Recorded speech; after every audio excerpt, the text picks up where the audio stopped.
ගණන්කාරයෝ YouTube channel එක තුලින් ගණන්කාරයෝ වෙන්න ආපු ඔබට අපි තුන්වෙනි වැඩසටහන තමයි අද මේ ඉදිරිපත් කරන්න බලාපොරොත්තු වෙන්නේ. 2002 වසරේ ගණිතයේ 1 ප්‍රශ්න පත්‍රයට පිළිතුරු ලියන්න. මම විශ්වාස කරනවා ඔබට කිසියම් ආකාරයක ගණිතය පිළිබඳ අවබෝධයක් දැන් ඇති. අපි ප්‍රශ්න ගණනාවක් සාකච්ඡා කරලා තියෙනවා. ඒ නිසා මූලික අවබෝධය තියෙනවා. අපිට ටිකක් වේගය වැඩි කරන්න පුළුවන්. එතකොට ඔබටත් ඒ අනුව වැඩ කටයුතු කරගන්න පුළුවන්. විශේෂයෙන්ම මම ඉදිරියේදී කියන්නම් කොහොමද ඔබ මේ වැඩසටහනේ මේ සාකච්ඡා කරන ප්‍රශ්න වලින් වඩා ප්‍රයෝජන ලබා ගන්න කියලා. අපි මුලින්ම ප්‍රශ්නෙට එමු. 2002 වසරේ ගණිතයේ 1 ප්‍රශ්න පත්‍රයේ පළවෙනි ප්‍රශ්නය. දැන් මේ ප්‍රශ්නේ ඔබට ටිකක් සුපුරුදු ප්‍රශ්නයක්. මිනිසුන් 3 දෙනෙකුට කාණුවක් කැපීමට දින 4ක් ගත වේ.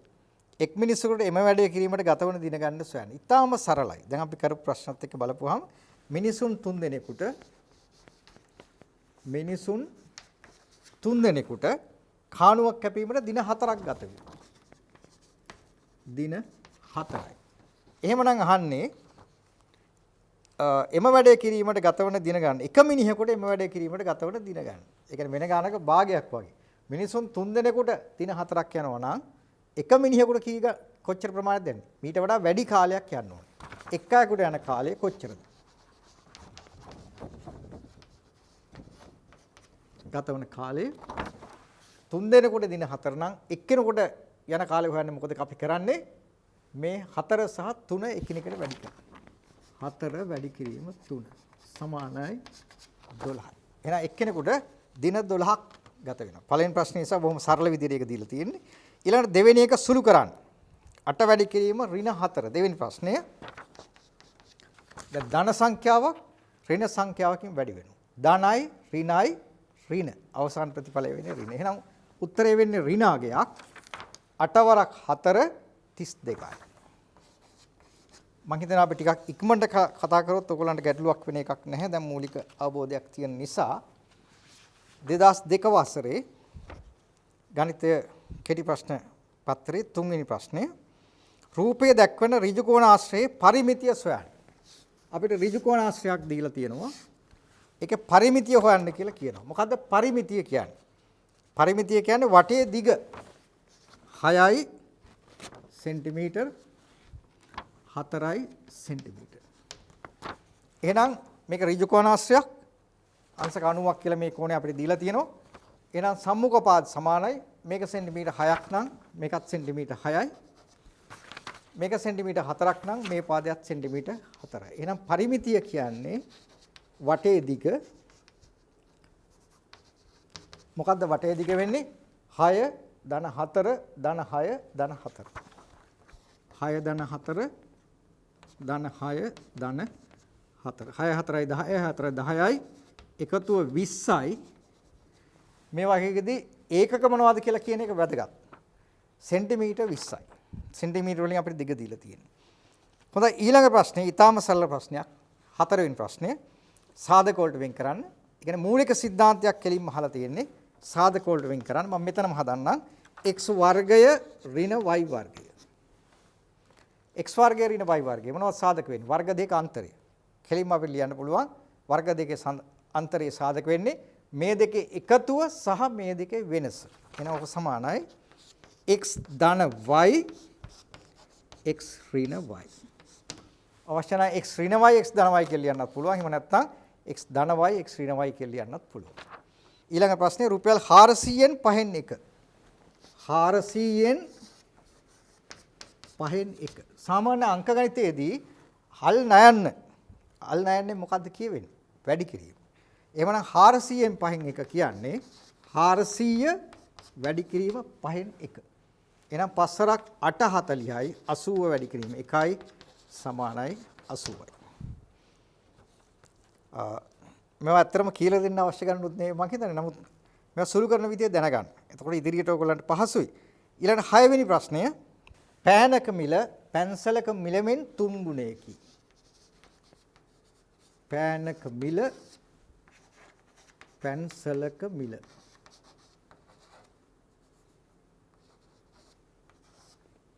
දැන් මෙතන කියනවා පෑනක මිල පැන්සලක මිලෙන් 3 ගුණයක්. මම නිකමට දාගන්නම් පැන්සලක මිල x කියලා. එහෙමනම් පැන්සලක මිල x නම් ඒ වගේ 3 ගුණයක් නම් පෑනක මිල 3යි x. අඥාත පද භාවිතා කිරීම අත්‍යවශ්‍ය නැහැ. නමුත් අර ඒක දැක්කම අපිට නිකන් අදහසක් එනවා. ඒ නිසා තමයි මම මෙතන අපිට 1යි 3යි කියලා දාන්න බෑ. මොකද 1 සහ 3 ඒවා නිශ්චිතාගයන්. ඒ නිසා අඥාත පදයක් එක්ක තමයි නිතර මේවා අපි සම්බන්ධ කරන්න ඕනේ. ඒක අදහස් තේරුම් ගන්න ලේසි. පැන්සලක මිල වගේ 3 ගුණයක් පෑනක මිල. පෑනක මිල රුපියල් 12 නම් පැන්සලක මිල. ඔයගොල්ලන්ට අවශ්‍ය නම් මේ අපි ගත්තු x වලින්ම උත්තරේ හදා ගන්නත් පුළුවන්. පෑනක මිල රුපියල් 12යි. එහෙනම් පැන්සලක මිල.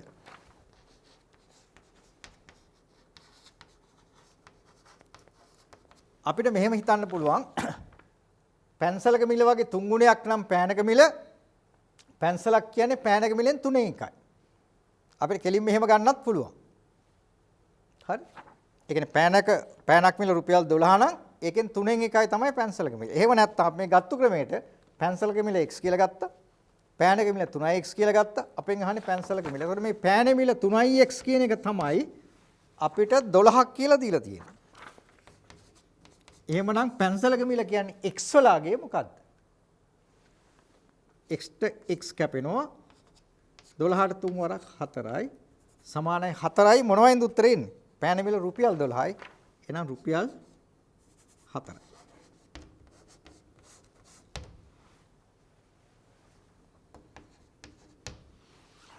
හොඳයි. අපි ඊළඟට බලමු 7 වෙනි ප්‍රශ්නය. 7 වෙනි ප්‍රශ්නේදී අත්‍තරම අපිට රූපයක් දීලා තියෙනවා.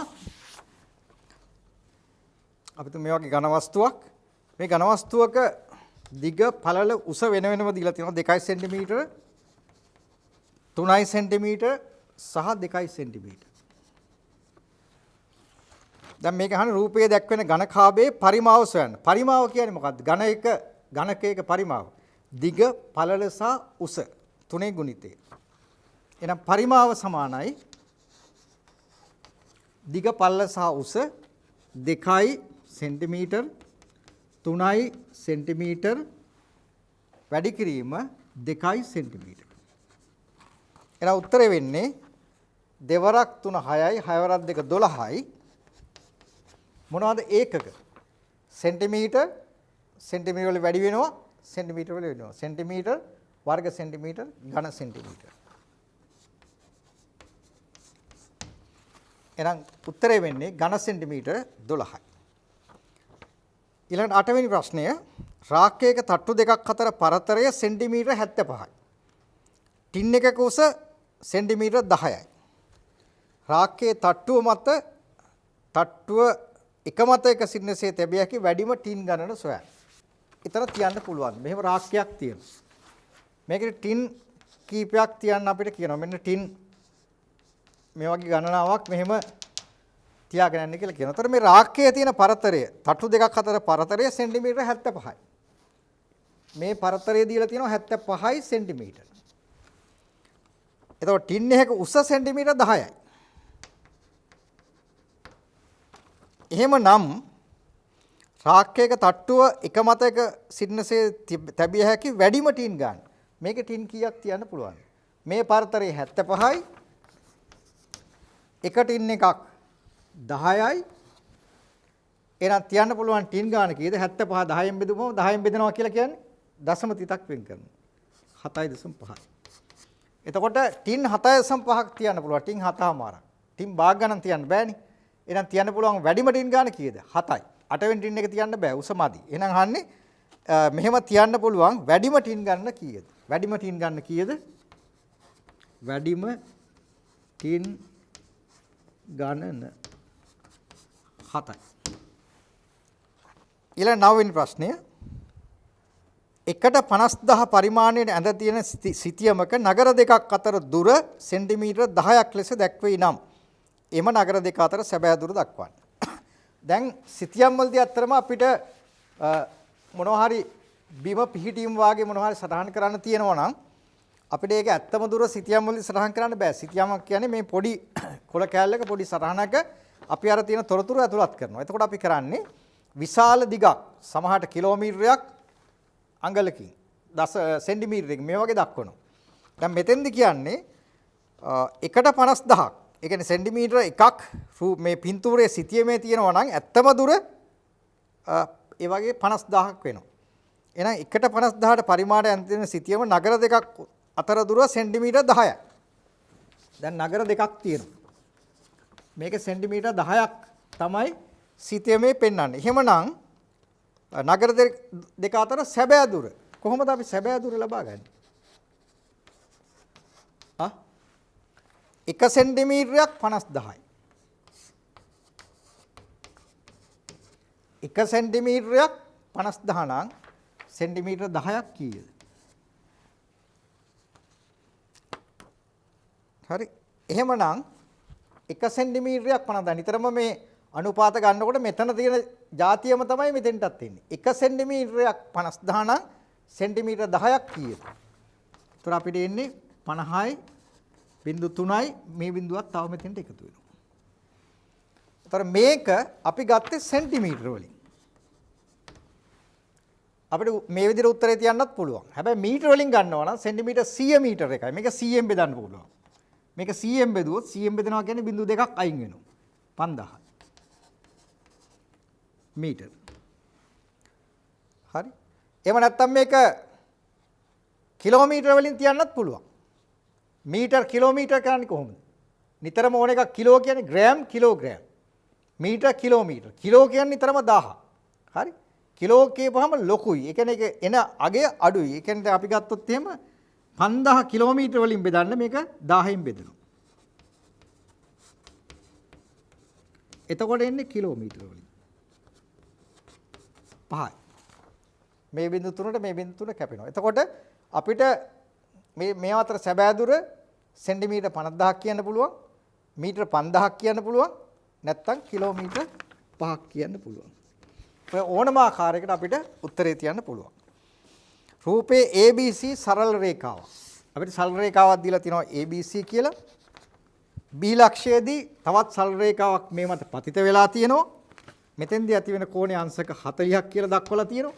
එහෙමනම් ABD හි අගය සොයන්න. ABD. මේකේ මොකක්ද තියෙන સિદ્ધාන්තය? සරල රේඛාවක් මත තවත් සරල රේඛාවක් පතිත වීමෙන් සෑදෙන කෝණවල එකතුව අංශක 180ක්. එහෙම නැත්නම් ඍජු කෝණ දෙකක්. ඒ කියන්නේ මේ මුළු කෝණය අංශක 180ක් වෙනවා. එහෙනම් ABD කෝණය කියන්නේ මොකක්ද? ABD කෝණය ධන මේ කෝණයේ අංශක 40යි. ඒතර මේකේ දෙකේම එකතුව 180යි. එහෙමනම් ABD කෝණය කියන්නේ 180 මෙතන එකතු 40 අනිත් පැත්තට ගියාම අඩු කිරීමක් බාරපත් වෙනවා. ඍණ 40යි. එහෙමනම් 140යි.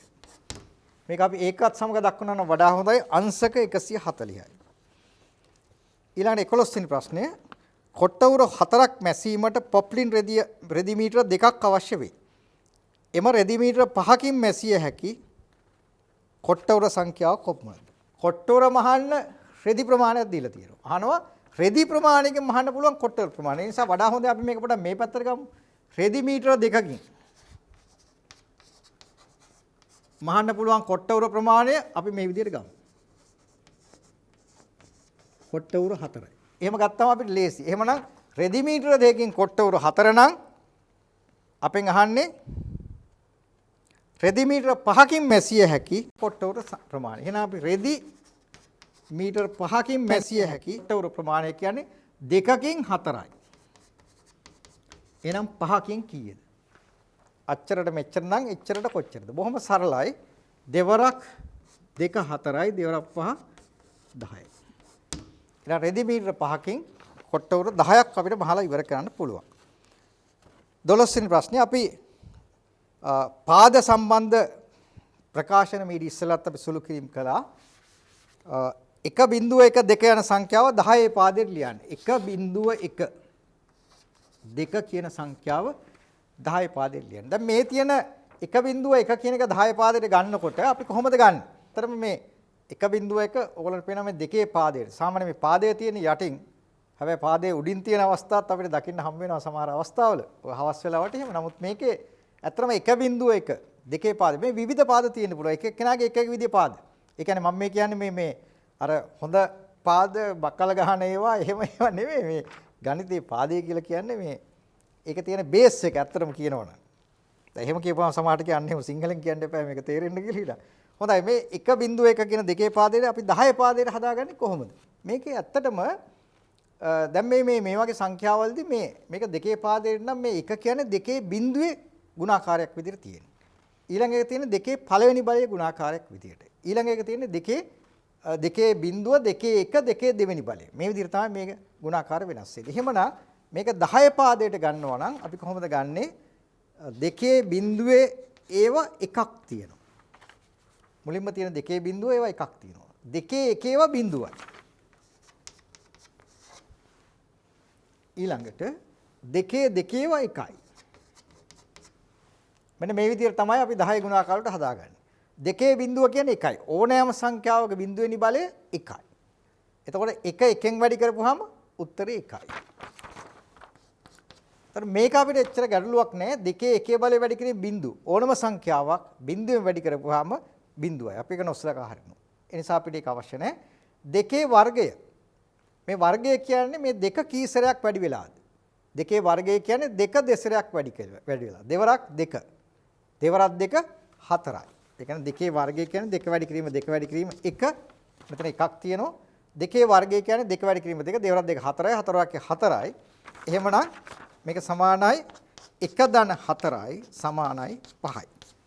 එහෙමනම් මේ 1.1 දෙකේ පාදයට 10 පාදයට කියලා ගත්තොත් උත්තරේ 5යි. හරි.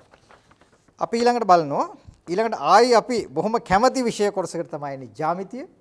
මෙන්න සමාන්තර රේඛා දෙකක් දීලා තියෙනවා. හරියට අර ගංගාවක ඉවුරු දෙකක් වගේ. එහෙම කිව්වොත් වැරදි. අපි කියමු රේල් පාරක පීලි දෙකක් වගේ කියලා. සමාන්තර රේඛා. මේ සමාන්තර රේඛා තීර්යක් රේඛාවකින් කැපෙනවා. හරස් අතර කැපෙන රේඛාවක් අපි කියනවා තීර්යක් රේඛාවක් කියලා. කෝණ නම් කරලා තිනවා ABCD EF GH කියලා.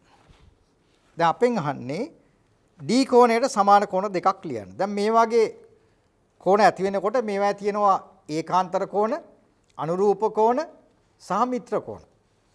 සමාන්තර රේඛා දෙකක් මගින් කැපෙනකොට හැදෙන ඒකාන්තර කෝණ සමානයි.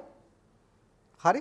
මිත්‍ර කෝණවල එකතු අංශක 180යි, අනුරූප කෝණ සමානයි. එහෙම අපි ඉගෙනගෙන තියෙනවා. එහෙමනම් D කෝණයට සමාන. මෙන්න මේ D කෝණයට සමාන කෝණ මොනවද වෙන්නේ? D කෝණයට අනුරූප කෝණයක්ද මේක මෙහෙම තියෙන්නේ. මේකත් ඒ විදිහටමයි තියෙන්නේ. ඒ හැඩයටමයි. එහෙනම් මේ D කෝණයට මෙන්න මේ කෝණයේ විදිහමයි මේ කෝණය. එහෙනම් D කෝණයට H කෝණය සමානයි. හරි. ඊට අමතරව D කෝණයට B කෝණය සමානයි. ප්‍රතිමුඛ කෝණ. සරල රේඛා දෙකක් එකිනෙක කැපවීමෙන් සෑදෙන ප්‍රතිමුඛ කෝණ සමානයි. එහෙනම් B කෝණයත් ඒකට සමානයි. ඒ වගේම ඒකාන්තර කෝණ. සමාන්තර රේඛා දෙකක් තීර්යක් රේඛාවකින් කැපීමෙන් සෑදෙන ඒකාන්තර කෝණ. හරියට මේ Z අකුර වගේ තියෙන ඒවා. එතකොට මේ D කෝණය F කෝණයට සමානයි. එහෙමනම් රූපයේ දක්වන තොරතුරු වලට අනුව D කෝණයට සමාන කෝණ දෙකක් ලියන්න කියලා තියෙන්නේ. එහෙමනම් HBF කියන කෝණ වලින් මොනවා හරි එකක් ඕගොල්ලන් ලියන්න පුළුවන්. හොඳයි අපි දැන් එනවා 14 වෙනි ප්‍රශ්නෙට. 14 වෙනි ප්‍රශ්නයත් අපි මේ ඉස්සලා කරලා දැකලා පුරුදු ප්‍රශ්නයක් වට ප්‍රස්ථාරයක්. අපි ඉස්සලා වඩා සංකීර්ණ ප්‍රශ්නත් අපි වට ප්‍රස්ථාර වලින් මම හිතන්නේ කතා කරා ටිකක් ලොකුවට පේන ඒවා. සුනිල් සතියේ දිනයක පැය 24ක් ගත කරන ආකාරය පහත වට ප්‍රස්ථාරයේ දැක්වේ. දැන් මේ සුනිල් ගැන කතා කරන්නේ එයා දවස ගත කරලා තියෙන්නේ මෙන්න මෙහෙමයි. ඒ අනුව සුනිල් සතියේ දිනක ක්‍රීඩා කිරීමට ගත කරන පැය ගන්න කොච්චරද? දැන් මෙතන අපිට මේ තොරතුරු සුනිල්ගේ දෛනික හැසිරීම පිළිබඳ තොරතුරු අපිට දීලා තියෙනවා වට ප්‍රස්ථාරයක් මගින්. මේකේ සුනිල් 120ක් ඉගෙනීමට ගත කරලා තියෙනවා. ඉගෙනීමට ගත කරු කාලයට අනුරූප කෝණය අපිට දීලා තියෙනවා 120ක් කියලා. ක්‍රීඩා වලට 20යි. ක්‍රීඩා ඉගෙනීම නිදා ගැනීම 120යි. එයා නිදා ගැනීමත් හොඳට කරලා තිනවා. 120 කෝණයක් තියෙනවා. ඉතිරි කටයුතු වලට කෝණයක් තියෙනවා. ඉතිරි කටයුතු මේ ටික.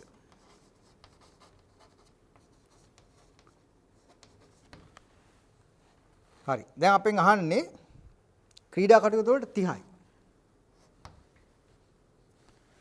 හරි. අහන්නේ මොකක්ද? මේ අනුව සුනිල් සතිය දිනයක ක්‍රීඩා කිරීමට ගත කරන පැය ගාන කොච්චරද? දැන් ක්‍රීඩා කිරීමට ගත කරන පැය ගාන. දැන් අපි කොහොමද මේ ක්‍රීඩා වලට වෙන් වෙච්ච ප්‍රමාණය හොයාගන්නේ? මේ තියෙන්නේ පැය 24ක් ගත කරපු ආකාරය. මේ සම්පූර්ණ ඔක්කොම ටිකේ එකතුව අංශක 360යි. එහෙනම් ඒ අංශක 360න් අංශක 30ක් තමයි ක්‍රීඩා වලට වෙන් කරලා තියෙන්නේ.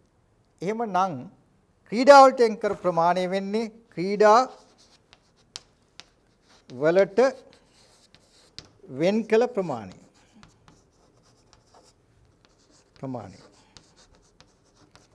සමානයි මොකද්ද? මේ සම්පූර්ණ පැය 24ම කියන්නේ සම්පූර්ණ රවුම. මේ සම්පූර්ණ රවුමෙන්ම දක්වන්නේ පැය 24ම. ඒ කියන්නේ අංශක 360කින් දක්වන්නේ පැය 24. 360කින් පැය 24ක් දක්වනවා නම් ක්‍රීඩා වලට වෙන් වෙච්ච කාලය අංශක 30යි. අංශක 30කින් පෙන්වන කාලය කොච්චරද? අච්චරට මෙච්චර නම් එච්චරට කොච්චරද? ඒ කියන්නේ මේ එකම ಜಾති එකම පැත්තට එන්නේ. මෙතන අංශක නම් මෙතනත් අංශක. මේක සුළු කරපුවාම කොහොමද එන්නේ? බිඳුවට බිඳුව කැපෙනවා 3 වරක් 12යි 24ට 12 වරක් 2යි. එහෙමනම් ක්‍රීඩා කටයුතු සඳහා වෙන් කළ කාලය වෙන්නේ පැය මෙතන පැය වලින් දීලා තියෙන්නේ පැය 2යි මෙතන පැය කියලා සඳහන් කළ යුතුයි. ඊළඟට අපි බලමු 15 වෙනි ප්‍රශ්නය. විශේෂ ප්‍රශ්නයක් 120ක වාර්ෂික සුළු පොලි අනුපාතිකයක් යටතේ 5000ක් ණයට ගන්නා කෙනෙකු අවුරුදු 8ක් සඳහා පොලි වශයෙන් ගෙවිය යුතු මුදල කොපමණද? දැන් මේකේ තියෙනවා කෙනෙක් පොලියට ගන්නවා. පොලි අනුපාතිකය දීලා තිනවා 120ක් කියලා. වාර්ෂික පොලි අනුපාතිකය 120ක්. ටිකක් තරමක ගාණක්. හැබැයි දැන් ගොඩක් අය පිටස්තර කට්ටිය අපි දන්නවා ප්‍රායෝගිකව මේ අපි ගෙදර දොරේ කටයුතු වලදී සමහරවිට පොලියට ගන්නවා මේ මාසෙට 10%ට විතර වගේ. ගන්න පොලි මුදලාලිලාගෙන් අන්තිමට පොලිය ගෙවුවේ නැතුවොත් මොකද වෙන්නේ? එහෙම වුණොත් ඔයගොල්ලෝ හම්බෙන්න ගණන්කාරයොත් එක්ක තමයි එන්නේ. හැබැයි ඒ ගණන්කාරයෝ මේ අපි කියන ගණන්කාරයෝ නෙමෙයි. ඒ ගණන්කාරයන්ගෙන් මේ අපි කියන ගණන්කාරයන්ගෙන් වගේ ලේසියෙන් බේරෙන්න හම්බෙන්නේ නැහැ. ඒ නිසා කොකටත් මේවෙන් ලැබෙන ප්‍රතිඵලය ගැන කල්තියක් දැනගෙන ඉන්න එක හොඳයි. ඒ නිසා අපි බලමු මොකද්ද ප්‍රතිඵලය කියලා. 120ක වාර්ෂික සුළු පොලි අනුපාතිකයක් කරති. මේක ගන්නේ සුළු පොලියට. වැල් පොලියට එහෙම නෙමෙයි. සුළු පොලි අනුපාතයක් යටතේ රුපියල් 5000ක් ණයට ගන්නා කෙනෙකු අවුරුදු 8කට පොලි වශයෙන් ගෙව යුතු මුදල කොච්චරද? එහෙනම් සාමාන්‍යයෙන් සුළු පොලිය ගන්නකොට මොකද වෙන්නේ? අවුරුද්දකට ගෙවන පොලිය වගේ 8 ගුණයක් තමයි අවුරුදු 8කට. ඒ නිසා අපි අවුරුද්දකට ගෙවන පොලිය ඉස්සෙල්ලා හොයාගමු. එතකොට ලේසි 8න් වැඩි කරපු හැටිය අවුරුදු 8ට කොච්චර පොලියක්ද කියලා එනවා. ණයට ගන්නා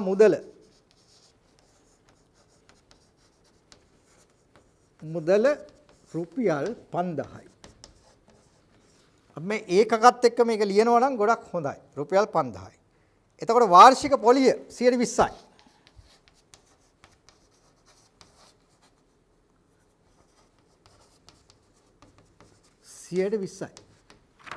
එහෙමනම් මෙතන අහන්නේ අපිට ගෙවිය යුතු මුදල කොච්චර කියලා. ඒ නිසා වර්ෂයකට කොච්චර ගෙවන්න ඕනද කියලා බලමු. මුදල 5000යි වර්ෂයකට ගෙවිය යුතු මුදල සමානයි 5000න් 120යි. 100න් බෙදනවා කියන හරිම පහසුයි. මේ බිංදු දෙකට මේ බිංදු දෙකක් කපනවා. එතකොට 5 2 10යි. තව බිංදු දෙකක් තියෙනවා. රුපියල් 10යි. එහෙනම් වර්ෂයකට ගෙවිය යුතු මුදල රුපියල් 1000 නම් සුළු පොලිය නිසා වර්ෂ 8කට වෙන්නේ ඒ වගේ 8 ගුණයක්. වර්ෂ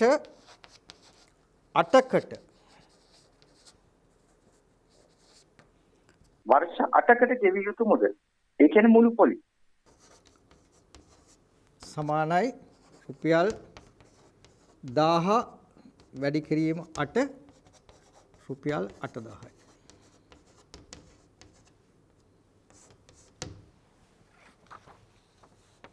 හොඳයි. අපි ඊළඟට බලනවා 16 වෙනි ප්‍රශ්නේ. බලන්න අපිට දීලා තියෙන වෘත්ත චතුරස්‍රයක්.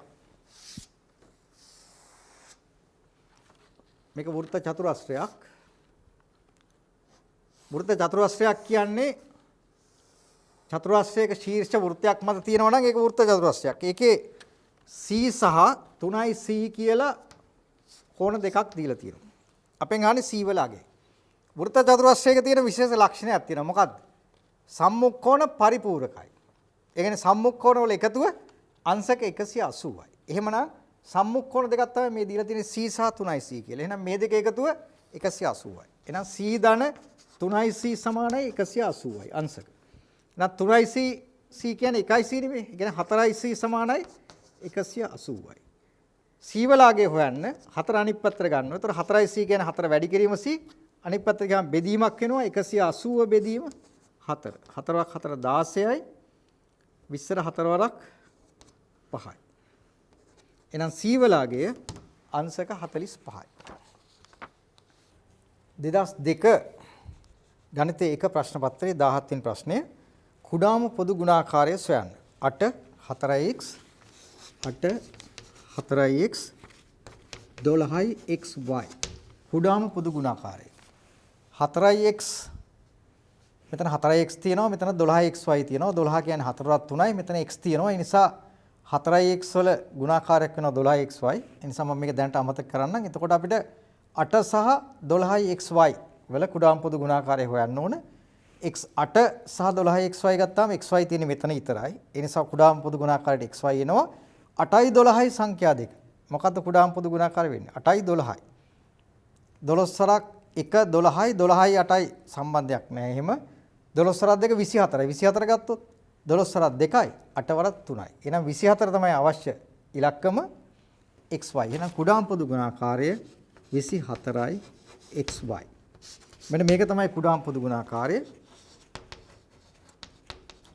මේක ඇත්තටම අපිට වෙනත් විදිහට සුළු කරලා ගන්නත් පුළුවන් 8 4x 2xy මේ දෙකම මේ දෙකක් 4ෙන් බෙදෙනවා අනේ මේක 12xy 8 4x 12xy 4ෙන් බෙදුවොත් 4 වරක් 2යි 4ට 4 බෙදච්චාම x මෙතන ඉතුරු වෙන්නේ 3xy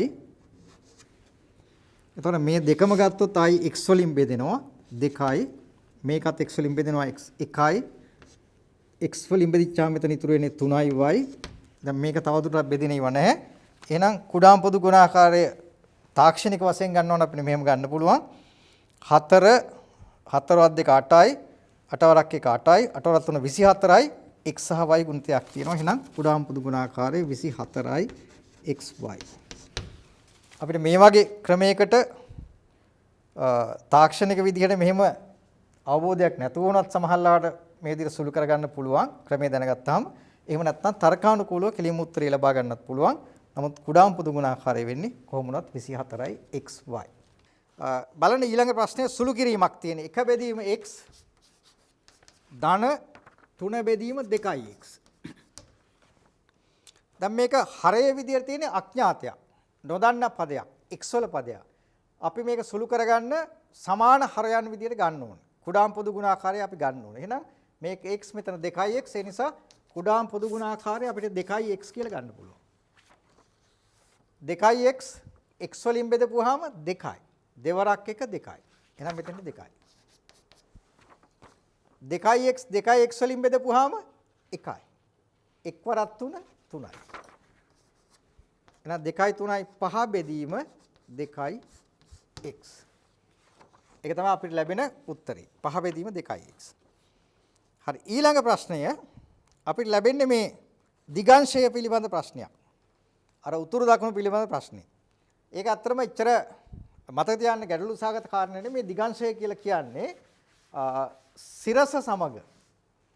ඒ කියන්නේ උතුරු දිශාවට තියෙන රේඛාව සමග ඇති කරන කෝණය. හැබැයි මතක තියාගන්න ඕනේ මේක හැම වෙලාවෙම සුළු කෝණයක් නෙමෙයි. අපිට සටහනක් දීලා තියෙනවා මේ විදිහට ලක්ෂ දෙකක් ඒක රාක් A සහ B ලක්ෂ යා කරලා තියෙනවා මේ කොනේ අංශක 38යි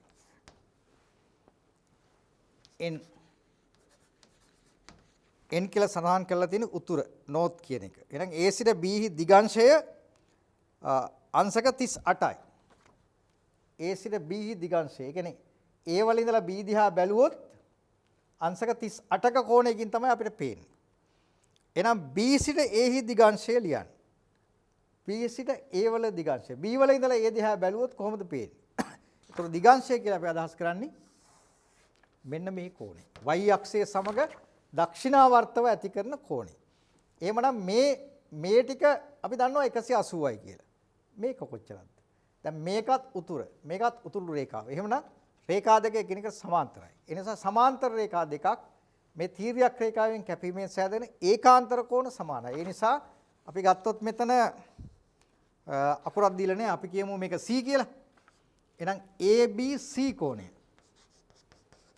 ABC කෝණය සමාන. හැබැයි අපි මේව ලියනකොට දැන් රචනා ප්‍රශ්නක වාගේ නම් අපි C කියලා අලුතෙන් දැම්මොත් අපි ලියන්න ඕනේ. මේ මෙතන මේ ලක්ෂය අපි C කියලා ගත්තා කියලා. එතකොට ABC කෝණය මේක අංශක 38 නම් මේකත් අංශක 38යි. ඒකාන්තර කෝණ. සාමාන්‍යයෙන් ඒකාන්තර කෝණ කියලා කියනකොට අපි මේ රේඛා දෙක සමාන්තරයි කියන එකත් කියන්න අවශ්‍යයි. උතුරු රේඛාව. හරි සමාන්තර රේඛා නිසා හැදෙන ඒකාන්තර කෝණ. එතකොට ABC කෝණය 38යි. මේ කෝණය 180යි. එතකොට අදාළ දිගංශය වෙන්නේ B සිට A දිගංශය. B සිට A දිගංශය.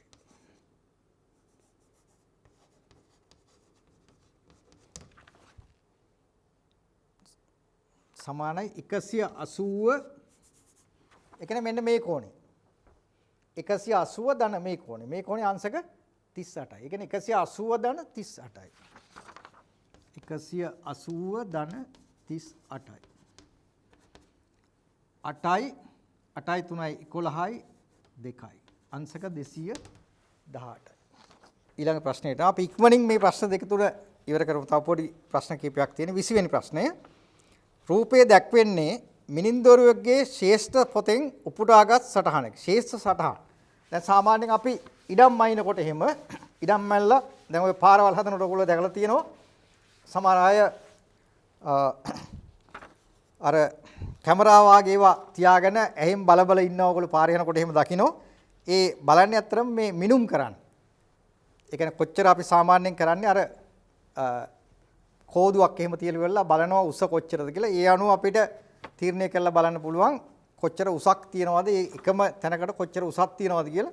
උස වැඩි නම් එතන පාතයි. උස අඩු නම් එතන ටිකක් උසයි. ඒ විදිහට තමයි ගන්නෙ. එතකොට අපිට කියලා තියෙනවා මේ ශේෂ්ඨ පොතකින් ගත්තු සටහනක් අපිට දීලා තියෙනවා මෙන්න මේ විදිහට. මේවා ඇත්තට ගැඹුරට දැනගන්න අවශ්‍ය නැහැ. හැබැයි සාමාන්‍ය දල අදහසක් තියෙන්න ඕනේ. 0 5 8 12 15 25 30. මෙන්න මේකේ දීලා තියෙනවා මේ මයින ප්‍රදේශයේ දුර වෙනස් වන ආකාරය. එතකොට මේ මෙතෙන්දී මීටර 7ක් දුරින් A ලක්ෂයක් තියෙනවා. 15 දී මීටර 5ක් දුරින් B ලක්ෂයක් තියෙනවා. ඊළඟ C ලක්ෂයේ තියෙන මීටර 6ක් දුරින් 8 C ලක්ෂය මීටර 6ක් දුරින් D ලක්ෂය මීටර 9ක් දුරින්. මේ තොරතුරු ගොඩක් දුන්නට අපෙන් අහන්නේ බොහොම සරල ප්‍රශ්නයක්. එහි මිනුම් දී ඇත්තේ මීටර වලින් නම් A හා B ලක්ෂවල අනුලම්බ අතර දුර. ඒ අනුලම්බ අතර දුර කියන්නේ මේ දෙක අතර තියෙන පරතරය. මේ මෙතෙන්දී අතර මේක දක්වන්නේ මේ ගමන් කරන දුර ප්‍රමාණය. මේ අතර තියෙන පරතරය අපෙන් අහන්නේ A සහ B. A කියන්නේ මෙතන, B කියන්නේ මෙතන. A සහ B අතර තියෙන පරතරය. මේ ලක්ෂ දෙක අතර පරතරය. ඒ කියන්නේ මෙතන සටහන් වෙන පරතරය 15 වරින 5. දුර අනුලම්බ දුර මම දුර කියලා ලකුණු කරන්නම්. සමානයි 15 මේකට අදාළව 15යි මෙතෙන්ට අදාළව 5යි. සමානයි 10යි. හැබැයි මෙතන අපිට කියනවා මේ දුර මනින්නේ මීටර වලින්. ඒ නිසා අපි ඒකකය මීටර වලින් සටහන් කරනවා. නිමල් තමා ළඟ තිබූ මුදලෙන් 3න් 1ක් බිරිඳටත් ඉතිරිය සමසේ පුදුන් තිදෙනාටත් බෙදා දුන්නේය. හොඳ තාත්තා කෙනෙක්, හොඳ ස්වාමි පුරුෂයෙක්. ඒ කියන්නේ යාට කීයක්වත් ඉතුරු කරගෙන නැහැ. මොකද තමුන් ළඟ තිබුණු මුදලෙන් 3න් 1ක් බිරිඳට දුන්නා. ඉතිරි ටික සමසේ පුතාලා 3 දෙනාට බෙදලා දුන්නා. තමුන්ගේ කියන්නේ තියාගෙන නැහැ සත පහක්වත්. ඒක ගොඩක් අය කරන දෙයක් නෙමෙයි කමක් නැහැ අපිට ඒක ප්‍රායෝගික තත්ත්වයේ ප්‍රශ්නයක් නැහැ. ගාන දිහා බලමු. නිමල් තමා ළඟ තිබූ මුදලෙන් ගොඩක් වෙලාවට මේ සමහර විට සමහර තොරතුරු සටහනක් කරගත්තාම හරි ලේසි. තමා ගාන තිබුණ මුදලෙන් 3න් එකක් බිරිඳට දුන්නා. හරි. ඉතිරිය කියන්නේ 3න් 2යි. ඉතිරිය සමසේ පුතුන් 3 දෙනාට බෙදා දුන්නා. පුතුන් 3 දෙනාට. මෙන්න. පුතුන් 3 දෙනාට සමසේ බෙදලා දුන්නා. එහෙමනම් පුතෙකුට ලැබුණ කොටස. අහන්නේ පුතෙකුට ලැබිච්ච කොටස භාග ප්‍රමාණය කොච්චරද කියලා. කියන්නේ බිරිඳට 3න් 1යි. ඒතකොට 3න් 2ක් ඉතුරුයි. ඉතුරු එකෙන් සමානව බෙදලා දුන්නා. එහෙනම් සමානව බෙදුවා නම් එක්කෙනෙකුට හම්බෙන්නේ කීයද? ඒ කියන්නේ කොහොමද ඒගොල්ලන් හම්බෙන මුළු කොටසෙන් 3න් 1ක් එක්කෙනෙකුට 3න් 1ක් අනික් කෙනාට 3න් 1ක් අනික් කෙනාට. එහෙනම් මේගොල්ලන්ට ලැබෙන්නේ තියෙන කොටස 3න් 2යි. ඒ 3න් 2කින් 3න් 1ක් තමයි එක්කෙනෙකුට ලැබෙන්නේ. මෙතන අහන්නේ පුතෙකුට ලැබුණු කොටස.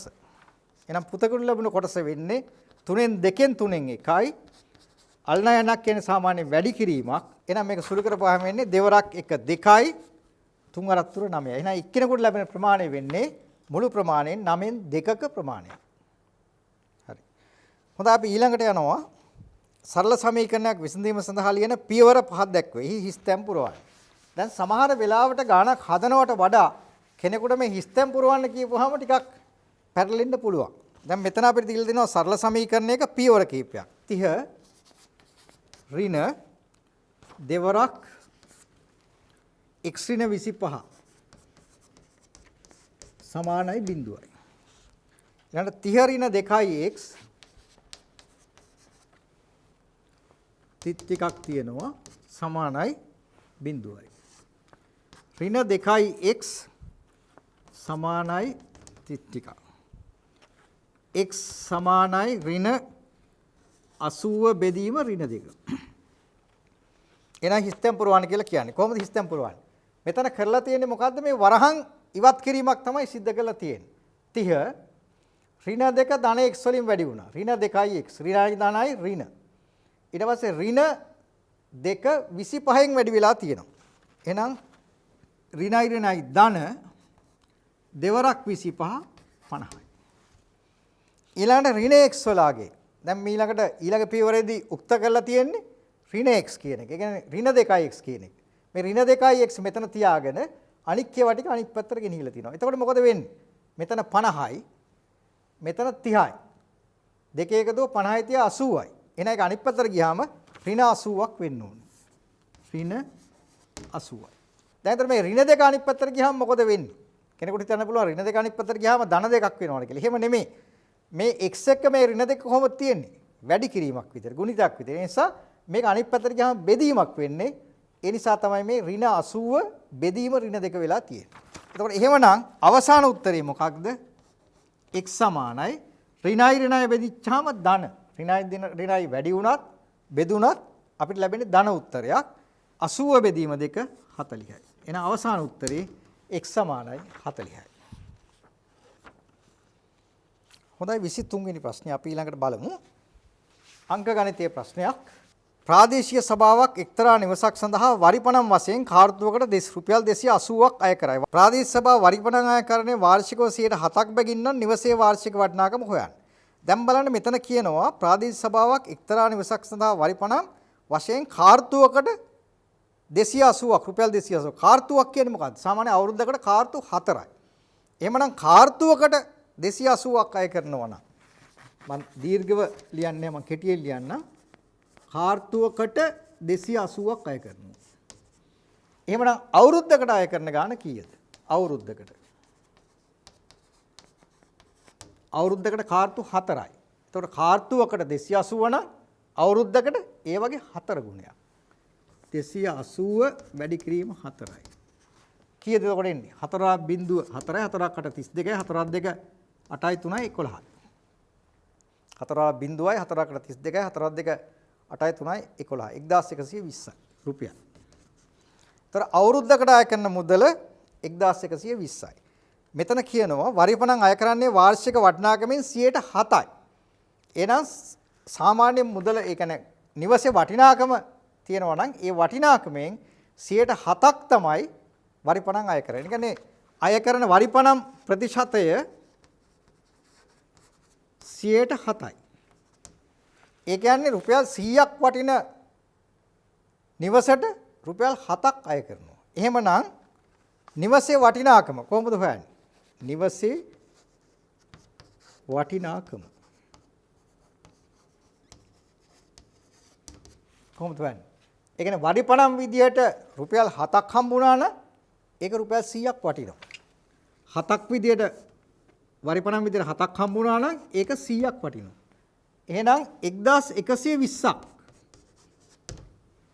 වරිපණම් විදියට ලැබුණා නම් මුළු වටිනාකම කීයද? වරිපණම් 7ක් ලැබෙනවා නම් වටිනාකම 100යි. අච්චරට මෙච්චර නම් එච්චරට කොච්චරද? ඒ කියන්නේ එකම අනුපාත තමයි මේ දෙපැත්තට එන්නේ. එහෙමනම් මේක අපි සුළු කරොත් අපිට ලැබෙනවා 100 වැඩි කිරීම 11ට 7 වරක් 1යි 7යි. ඊට 4ක් 42ට 7 වරක් 6යි බිඳුවයි. එහෙනම් 100 වැඩි කිරීම 160. 100 වැඩි කරනවා කියන්නේ අගට බිඳු දෙකක් දානවා කියන එක සමානයි රුපියල් 160යි බිඳු 2යි. එහෙනම් අවසාන උත්තරේ නිවස වටිනාකම රුපියල් 16000යි. අපි ඊළඟට මේ ප්‍රශ්න පත්‍රයේ 24 වෙනි ප්‍රශ්නෙට එනවා. ඒකත් ජ්‍යාමිතිය සම්බන්ධ ප්‍රශ්නයක්. ත්‍රිකෝණ සම්බන්ධව මූලික අදහසක් තියෙනවා නම් මූලික දැනුමක් තියෙනවා නම් ඔබට ඉතාම පහසුවෙන් මේ ප්‍රශ්නෙට උත්තර ලියන්න පුළුවන් වේවි. රූපයේ දැක්වෙන ABC සමද්විපාද ත්‍රිකෝණයකි. සමද්විපාද ත්‍රිකෝණයක් කියලා කියන්නේ පාද දෙකක් සමානයි. සමද්විපාද පාද දෙකක් සමානයි. ABC D ලක්ෂය මැද ලකුණු කරලා තියෙනවා. මේ පාද දෙක සමානයි. මේ සංකේතයෙන් දක්වන්නේ පාද සමානයි කියලා. ABD සහ ACD ත්‍රිකෝණ අංග සම වේ. ABD ත්‍රිකෝණය සහ ACD ත්‍රිකෝණය අංග සම වේ. අංග සම වෙනවා කියලා කියන්නේ අංග සම වෙන අවස්ථා කීපයක් තියෙනවා. එක ත්‍රිකෝණයක පාද තුනක්, තව ත්‍රිකෝණයක පාද තුනක් සමග හරියටම සමාන වෙනවා නම් එතකොට ඒක අංග සමයි. එක ත්‍රිකෝණයක පාද දෙකක් සහ අන්තර්ගත කෝණය තවත් ත්‍රිකෝණයක පාද දෙකක් සහ අන්තර්ගත කෝණයට සමාන වෙනවා නම් ත්‍රිකෝණ දෙක අංග සමයි. එතකොට එහෙම නැත්නම් එක ත්‍රිකෝණයක කෝණ දෙකක් සහ පාදයක් තවත් ත්‍රිකෝණයක කෝණ දෙකක් සහ අනුරූප පාදයකට සමාන වෙනවා නම් ත්‍රිකෝණ දෙක අංග සමයි.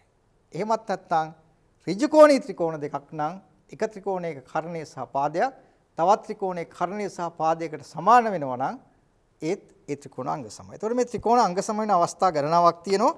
මේ ත්‍රිකෝණ දෙක අංග සමයි කියලා කියනවා. අපිට ADB කෝණය අගය සොයන්න කියලා කියනවා. ADB. මෙන්න මේ කෝණය අගය සොයන්න කියලා. අපි මේක හිතමු නිකන් x කියලා අපි හිතමු. දැන් ඇත්තටම මේ ත්‍රිකෝණ දෙක අංග සම නම් අංග සම ත්‍රිකෝණවල අනුරූප කෝණ සමානයි. එහෙනම් මේ ත්‍රිකෝණයේ මේ සමාන පාද දෙක ගත්තොත් මේ පාදයට ඉදිරියෙන් තියෙන කෝණය x අපි x කියලා ගත්තා. එහෙමනම් ඒකම මේ පාදයට ඉදිරියෙන් තියෙන කෝණයත් ඒකම වෙන්න ඕනේ. එහෙමනම් මේක x කියලා ගත්තොත් මේ දැන් රචනා ප්‍රශ්නයක නම් අපි එහෙම x කියලා අලුතෙන් එකක් දැම්මොත් මේ කෝණය xයි සිතමු කියලා ලියන්න ඕනේ. එතකොට මේ ත්‍රිකෝණ දෙක අංග සම වෙන නිසා සමාන පාදවලට ඉදිරියෙන් තියෙන කෝණ දෙක සමාන වෙන නිසා මේ කෝණය x නම් මේ කෝණයත් x. මම මේ සංකේත වල ලියන සංකේතේ නැතුව උනත් ගන්න පුළුවන්. එතකොට x ධන x මේ කෝණ දෙකේ එකතුව x ධන x. එතකොට මේ කෝණ දෙක කියන්නේ මොකද්ද? සරල රේඛාවක් මත තවත් සරල රේඛාවක් පතිත වීමෙන් සෑදෙන බද්ධ කෝණ දෙකක්. එහෙනම් ඒවයි කෝණ දෙක එකතුව අංශක 180යි ඍජු කෝණ දෙකයි. ඒ නිසා මේක අංශක 180යි. එවනම් x ධන x කියන්නේ 2x සමානයි 180යි. එහෙනම් x කියන්නේ මොකද්ද? x වලගේ හොයන්න මේ දෙක අනිත් පැත්තට ගෙනියනවා. 2x කියන්නේ 2 වැඩි කිරීම x. එහෙනම් අනිත් පැත්තට ගියාම 2 බෙදීමක් වෙනවා. එහෙනම් 180 බෙදීම 2 x සමානයි 180 දෙකෙන් බෙදපුවාම 90යි. එහෙමනම් මේ ADB කෝණය අගය සොයන ඔබේ පිළිතුරට හේතු දක්වන්න. මේ x කියන්නේ ADB කෝණය. හරි. ADB කෝණය තමයි x කියන්නේ. ඔබේ පිළිතුරට හේතු දක්වන්න මොකද්ද? අංග සම ත්‍රිකෝණවල සමාන පාදවලට අනුරූප කෝණ. ඒ වගේම මේක සරල රේඛාවක් මත පිහිටි කෝණ. හරි. ඊළඟ ගැටලුව 25 වෙනි ප්‍රශ්නය. පාදයක දිග සෙන්ටිමීටර් 24ක් වූ සමචතුරස්‍රාකාර තහඩුවක අරය සෙන්ටිමීටර් 7ක් වූ වෘත්තාකාර කොටස් 4ක් රූපයේ දැක්වෙනසේ ඉවත් කර ඇත. මේක සමචතුරස්‍රයක් වෘත්තාකාර කොටස් 4ක් ඉවත් කරලා තියෙනවා. එම රූපයේ පරිමිතිය සොයන්න. අරය ආර්ය වෘත්තයක පරිධිය 2πr වේ. π 7න් 22යි. දැන් ඇත්තට මේකේ පරිධිය කියන්නේ මේ සම්පූර්ණ වටේ දිග. මේකේ මේ සරල රේඛා කොටස් 4ක් තියෙනවා. ඊට අමතරව වෘත්තාකාර කොටස් 4ක් තියෙනවා. මේ වෘත්තයක් ගත්තොත් වෘත්තයක සම්පූර්ණ පරිධිය කියන එක 2πr කියලා අපිට දීලා තියෙනවා. එතකොට මේකෙන් භාගයක් තමයි අර්ධ වෘත්තයක් වෙන්නේ. එතකොට මේ අර්ධ වෘත්ත 1 2 3 4ක් තියෙනවා. එතකොට අර්ධ වෘත්ත 4ේම දිග වෙන්නේ මෙන්න මේකයි. අර්ධ වෘත්තවල දිග. අර්ධ වෘත්තවල දිග සමානයි 2πr බෙදීම 2 වැඩි කිරීම 4 සමානයි 2 2 බෙදීම 2 මේ දෙකට මේ දෙක කැපෙන්න පුළුවන්. π කියන්නේ 7න් 22යි. r කියන්නේ අරය. මේ ඉවත් කරලා තියෙන රවුම් කෑල්ලක අරය r කියන එක දීලා තිනවා 7 සෙන්ටිමීටර කියලා. 7 වැඩි කිරීම 4. එහෙනම් 7ට 7 කැපුණා 22 වරක් 4 88යි. මේක දිගක් සෙන්ටිමීටර. සෙන්ටිමීටර 88යි. ඊළඟට බලන්න මේකේ පාදයක දිග සෙන්ටිමීටර 24ක්. එතකොට මේ පාදයේ දිග සෙන්ටිමීටර 24යි. එතකොට මේකේ අරය අපිට 7ක් කියලා දීලා තියෙනවා. එහෙමනම් මෙතෙන්ට කියන්නේ අරය වගේ දෙකක් විස්කම්බය. ඒ කියන්නේ 14යි. සම්පූර්ණ එක 24 නම් මේ ටික 14 නම් මේ කැල 10යි. එහෙනම් සමාකාර විදිහට මේක තියෙන්නේ. මෙතනත් 10යි, මෙතනත් 10යි, මෙතනත් 10යි, මෙතනත් 10යි. ඒ කියන්නේ 40යි. එහෙමනම් පරිමිතිය සමානයි මේ කෑලි 4 එකතුව සහ මේ වෘත්ත කොටස් 4 එකතුව. වෘත්ත කොටස් 4 එකතුව 88යි. ඊළඟට මේ සරල රේඛා කොටස් වල එකතුව 10යි 10යි 10යි 10යි 40යි.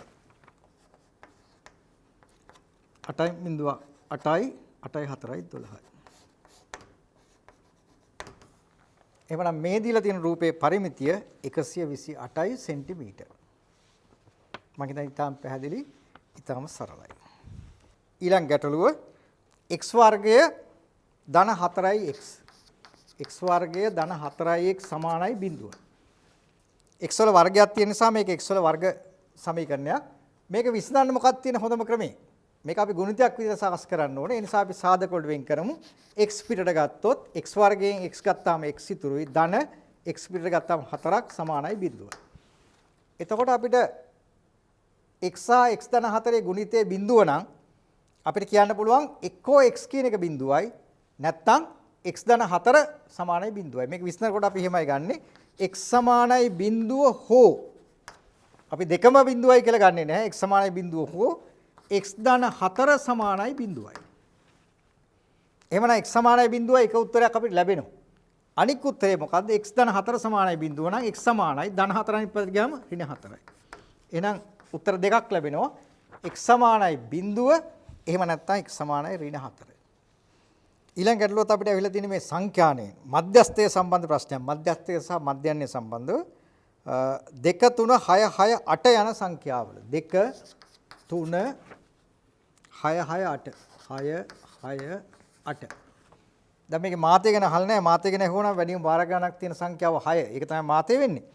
දැන් මෙතන අහන්නේ මධ්‍යස්ථය. අපි මධ්‍යස්ථය හොයන්නේ කොහොමද? මධ්‍යස්ථය හොයන්නේ මුළු සංඛ්‍යාතයට අපි ඒ කියන්නේ හරි මැද සංඛ්‍යාව මොකක්ද කියලා හොයනවා. ඒ හරි මැද සංඛ්‍යාව තමයි මධ්‍යස්ථය කියලා කියන්නේ. හරි මැද සංඛ්‍යාව ගන්නෙ කොහොමද? මුළු සංඛ්‍යාවල එකතුවට එකක් එකතු කරලා දෙකෙන් බෙදනවා. එහෙනම් 1 2 3 4 5. මෙතන සංඛ්‍යා 5ක් තියෙනවා. ඒකට එකක් එකතු කරලා දෙකෙන් බෙදුවොත් 6 බෙදීම 2යි 3. එහෙමනම් තුන්වෙනි අංකය තමයි මධ්‍යස්ථය වෙන්නේ. 1යි 2යි 3යි. තුන්වෙනි අංකය මොකද්ද? 6. එහෙනම් මධ්‍යස්ථය 6යි.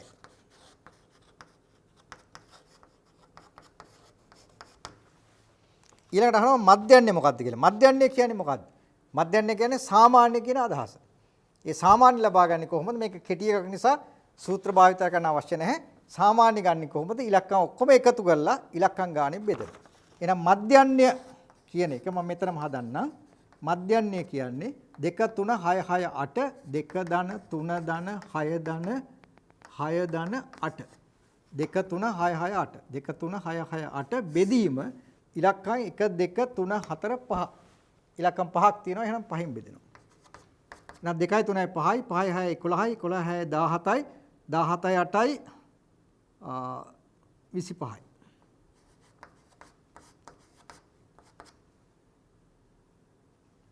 විසිපහ බෙදීම 5 කියන්නේ 5යි. එහෙමනම් මධ්‍යන්නය 5යි. මාතය සහ මධ්‍යන්න මාතය ගැන මම කිව්වා. නමුත් ඊට අමතරව අහල් තියෙනවා මධ්‍යස්ථය සහ මධ්‍යන්නේ මේ දෙක හැදුවා. හොඳයි ඊළඟට බලමු. තව අපිට ප්‍රශ්න 3යි තියෙන්නේ. ඊළඟ වෘත්ත සම්බන්ධ ප්‍රශ්නයක්. මේ ඊළඟ ප්‍රශ්නේ වෘත්ත සම්බන්ධ ප්‍රශ්නේ සාමාන්‍යයෙන් නිතරම විභාගවලදී අහන ප්‍රශ්නයක්. මොකද වෘත්තයකට ස්පර්ශ සම්බන්ධ වුණාම මොකද වෙන්නේ කියලා. අතරම මෙහෙම හොඳ නිතරම කතා කරන ප්‍රමේයක් තියෙනවා ප්‍රශ්න අහන ප්‍රමේයක්. වෘත්තයකට බාහිර ලක්ෂයක ඉඳලා ස්පර්ශක ඇන්දොත්. දැන් අපි කොහොම මෙහෙම වෘත්තයක් කියලා. මේ වෘත්තයට මෙන්න මේ වගේ බාහිර ලක්ෂයක ඉඳලා අඳිනවා මේ ස්පර්ශක. මේ වෘත්තයේ එක තැනකින් ස්පර්ශ කරන දින රේඛාවලට අපි කියනවා ස්පර්ශක කියලා. එතකොට මේ වගේ බාහිර ලක්ෂයක ඉඳලා වෘත්තයකට ස්පර්ශක ඇන්දොත් මේ ස්පර්ශක දිගින් සමානයි. ඒක ප්‍රමේයක්. සිද්ධාන්තයක්. එතකොට මෙන්න මේ සිද්ධාන්තය අසුරු කරගෙන නිතරම විභාගයට ප්‍රශ්න දෙනවා. මේ ඊළඟ ප්‍රශ්නයත් අපිට යොමු කරලා තියෙන්නේ මේ සම්බන්ධව තමයි. B බාහිර ලක්ෂයක සිට බාහිරව ස්පර්ශ වන වෘත්ත දෙකක් රූපේ දැක්වේ. B ලක්ෂයේදී බාහිරව ස්පර්ශ වන වෘත්ත දෙකක් රූපේ දැක්වේ. රූප මේ වෘත්ත දෙකක් තියෙනවා. මෙන්න එක වෘත්තයක්. ටිකක් ලොකු වෘත්තයක්. මේ විදිහට මේක B ලක්ෂයේදී ස්පර්ශ වෙනවා. ඊළඟට කියනවා OA OB OC යනු O බාහිර ලක්ෂයක සිට වෘත්තයට අඳින ස්පර්ශක වේ. මේ වෘත්තයට පිටස්තරව O ලක්ෂයක ඉඳලා ස්පර්ශක අඳිනවා.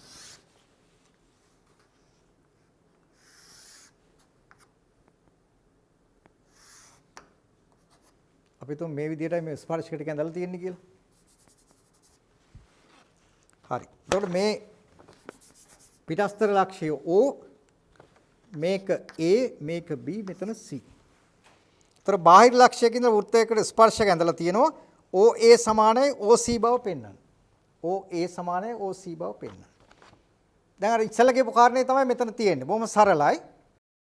මේ එක වෘත්තයක් වෙනම සැලකුවොත් බාහිර ලක්ෂයක ඉඳලා වෘත්තයට අඳින ස්පර්ශක දෙක දිගින් සමානයි. ඒ නිසා අපිට කියන්න පුළුවන් OA සමානයි OB.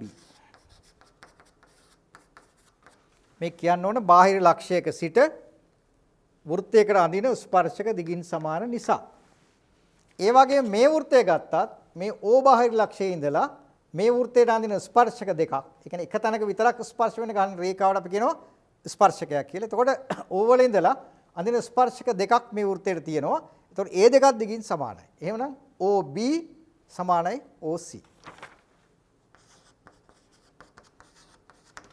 එහෙනම් දැන් අපිට පේනවා OB එක O එකටත් සමානයි OC එක OB වලටත් සමානයි. එතකොට OB දෙකටම සමානයි කියලා මේ දෙක තියෙන නිසා OA එම නිසා OA සමානයි OC. අපෙන් අහන්නේ OA සමානයි OC බව පෙන්වන්න. පැහැදිලිනේ? බාහිර ලක්ෂයක ඉඳලා වෘත්තයකට අඳින ස්පර්ශක දිගින් සමානයි. ඒ නිසා මේ O ලක්ෂයේ ඉඳලා මේ වෘත්තයට අඳින ස්පර්ශක දෙක සමානයි. මේ O වල ඉඳලා මේ වෘත්තයට අඳින ස්පර්ශක දෙකත් සමානයි.